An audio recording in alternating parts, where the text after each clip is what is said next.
We will use your email address only for sending your newsletters. Please see our privacy notice for details of your data protection rights. The end of the coronavirus pandemic is on the horizon, with several effective vaccines now ready for use within the UK.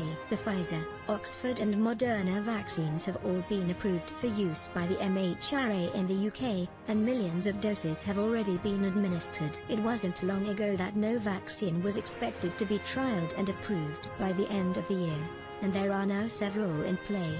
The invention of such vaccines against a virus identified barely a year ago is a remarkable scientific achievement. Some 2.3 million people have now been given their first dose of a vaccine throughout the UK.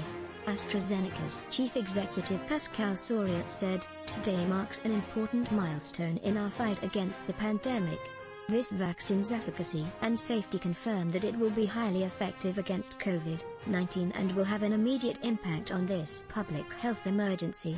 Furthermore, the vaccine's simple supply chain and no-profit pledge and commitment to broad, equitable and timely access means it will be affordable and globally available, supplying hundreds of millions of doses on approval."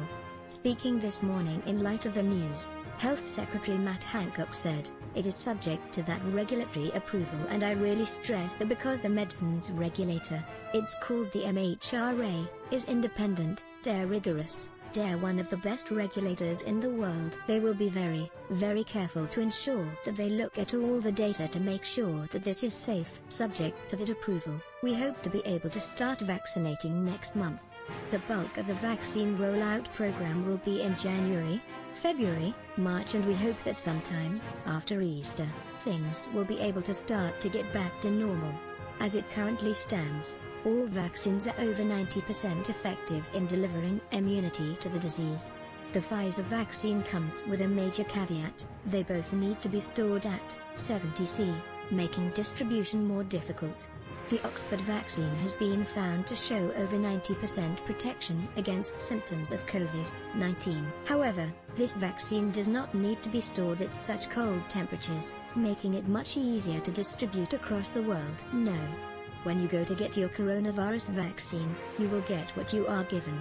While the government has ordered doses of each vaccine, more doses of the Oxford vaccine will be available due to the lack of issues with storing and transporting it. Patients are not given the choice of which vaccine they receive when they get a regular flu jab, but most people don't know the differences between varying vaccines. Some 40 million doses of the Pfizer vaccine have been ordered, and 100 million of the Oxford vaccine, which will vaccinate 50 million people.